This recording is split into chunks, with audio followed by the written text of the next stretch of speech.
Sometimes you just have to pinch yourself when you wake up surrounded by such an amazing landscape. This Brazilian forest in Mairipora has really spoiled us, not just with its beauty, but by providing us with the perfect playground for the world's elite to show off their skills. And for one man, the campaign has already started to see if he can win his 10th overall cross-country Olympic title. Can the greatest of all time do it again in Brazil? Absolutely beautiful, beautiful cross-country Olympic track here. The first round in Brazil. Heads out of the Sports Institute, up a climb, across a really awkward little pump track at the top. Riders have to be inch perfect. The Whoop SpaceX section. There's the first split, deep into the lap. Shimano Rock Garden, 3 or 4 massive rock steps, taken flat out. We're heading back into the forest again, looping around on itself. That little arena filled with fans.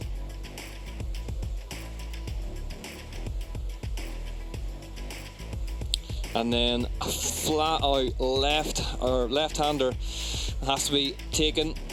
And then a really, really fast run down the line. Top side of the 857 metres.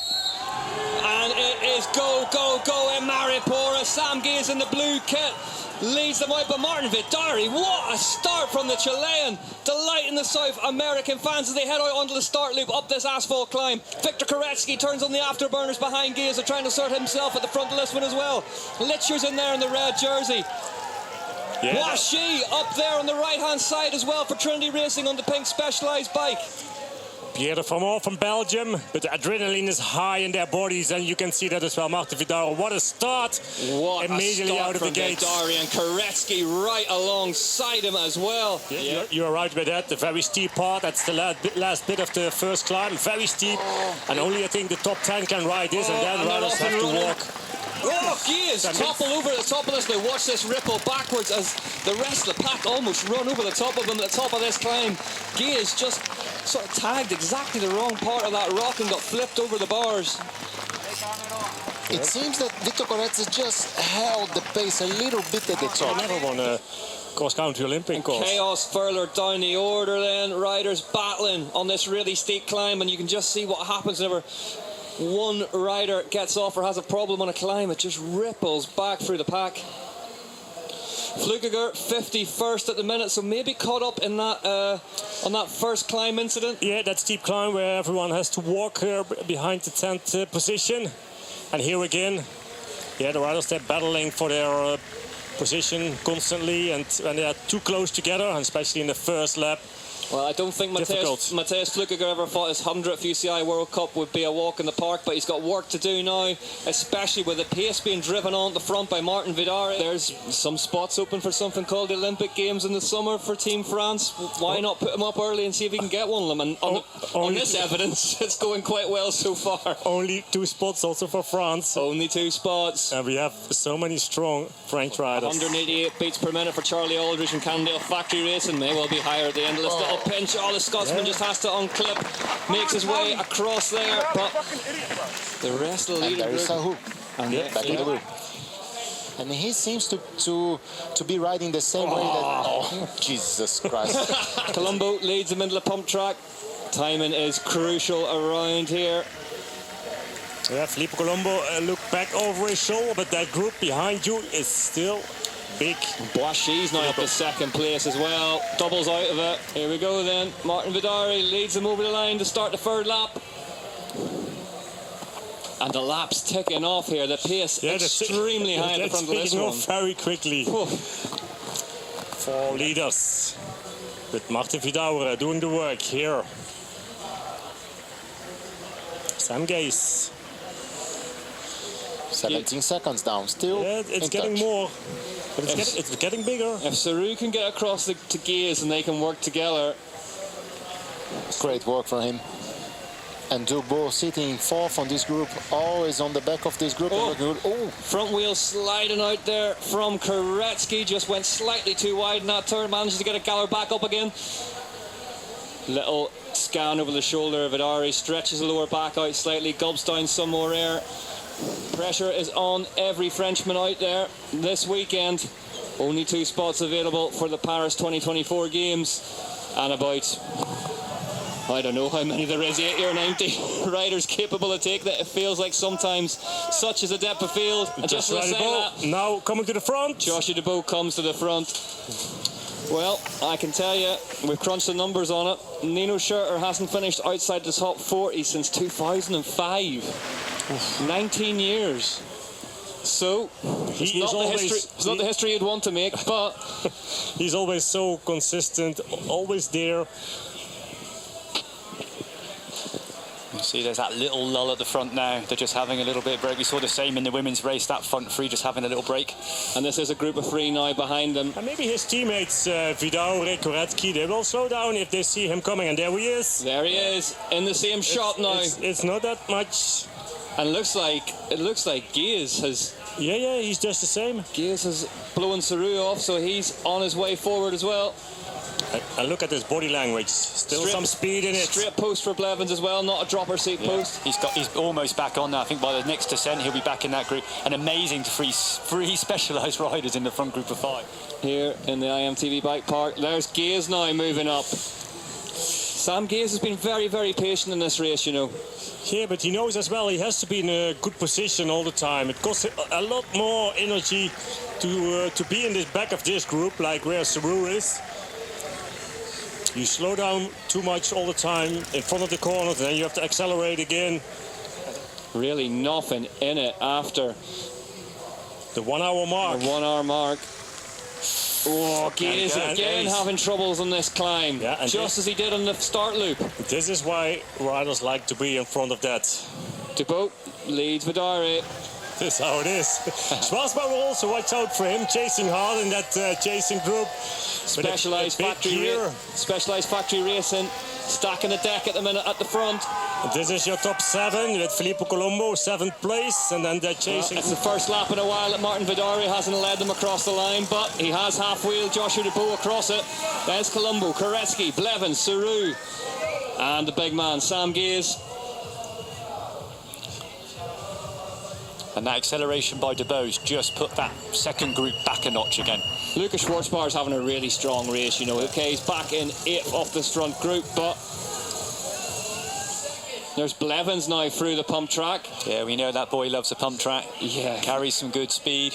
He's actually getting held up, really, by Debo in front of him. 150 beats per minute for the big diesel, Sam Gaze. It's Jens Schuurmans who's leading that chasing group for the giant rider, giant team. What can the Chilean do in the closing stages of this race? Again, Saru, a few bike lengths off. Yeah, Saru's just been swinging a bit this last lap. Him and Gaze just struggling a little bit. And then we have Jens Schuurmans here. Place your bets now. I don't want to. I don't want to.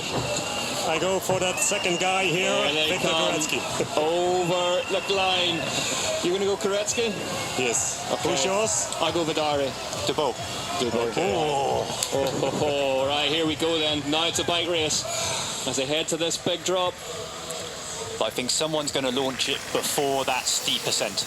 That would be a good spot. Then we've got the second climb after the rock garden. Gaze is still in amongst this, you know. Vladaskely over there in that chasing group. Bruising finale to this one. Koretsky pushes and so does Vidari. These two have unfinished business from short track. Vidari beats Koretsky up the climb. Colombo's got the message and is heading with them. Their teammate Blevins is still there in contention as well in 4th wheel. Martin Vidari, the Chilean national champion, leads them up this part of the climb. And Colombo up the outside, whether he's going to take the lead or not, but it's all getting super cagey. Yeah, Colombo blocked the road a little bit for Blevins. Still not splitting. Vidal on 4th. Saru here, 5th now. We need to get a camera on Benno Villa at the minute. He won't be able to watch this. I think it's Saru, Joshua Debo, is Avendetto. Joshua Debo. Passed by Sam Gaze. Debo's cracked. Debo has cracked the first to blink. Saru's gone past him. Blevins. Oof. Blevins leading. Christopher Blevins is gone here. Filippo Colombo on 2nd. Christopher Blevins. He's leading. Wow. What a ride from Christopher Blevins. Can the American grab a win at the first time of asking in cross-country Olympic? In that steep descent. He hasn't given up yet. Not at all. Followed by the drone. You can still see him. He hasn't got out of sight. Oh, unbelievable. The second and third place is still open. This is the first plan. Christopher Blevins looks over his shoulder, points behind him. Christopher Blevins is set to take the win. In Mairipora, Brazil, they're sprinting for second place. It doesn't matter to Blevins. Behind him, it's Koretsky. Victor Koretsky pips Filippo Colombo, then Saru, then Vidari. Blevins from Koretsky, from Colombo, your top three. Christopher Blevins collects a career second elite cross-country Olympic World Cup. Sam Gaze belts home. Max Feudal 19th. There's Ben O'Willa. Specialized 1 and 2. 1 and 2. Apologies if you heard any language there, but I mean, man, so surreal. It's just kind of in a daze right now. This sport's just so beautiful, you know? I mean, like, when you're on days like that, there's no place I'd rather be in the world, you know? And it's, yeah, it's, you know, such a feeling. I came through this start lap, I don't know what place, 30th or something, and today I was just gonna ride my own race. I had a really bad short track yesterday, and I think it's a lesson in, like, in this sport, you really just gotta listen to your body, and you can always get more out of it than you think sometimes. the man himself, Chris Blevins. What a race he rode.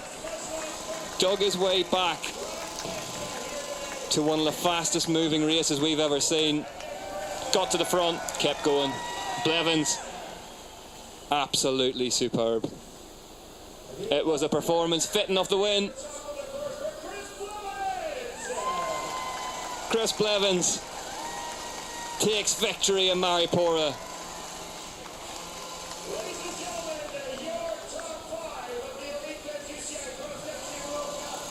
The podium then, Blevins, Koretsky, Colombo, Saru and Vidari. 3 specialised factory racing riders on the podium. The medic just waved away there. Nino's all right. Christopher Blevins then takes the win by just 2 seconds from Victor Koretsky, Filippo Colombo, and Jordan Saru, Vidari, Avendetto, Gaze, Haverly, Griot, Dascalu. 29 seconds covering the top 10. Here are the standings for the elite men. Blevins, Koretsky, Gaze, Colombo, Vidari, Saru, Schwartzbauer, Avendetto, Haverly and Dubois in 10th.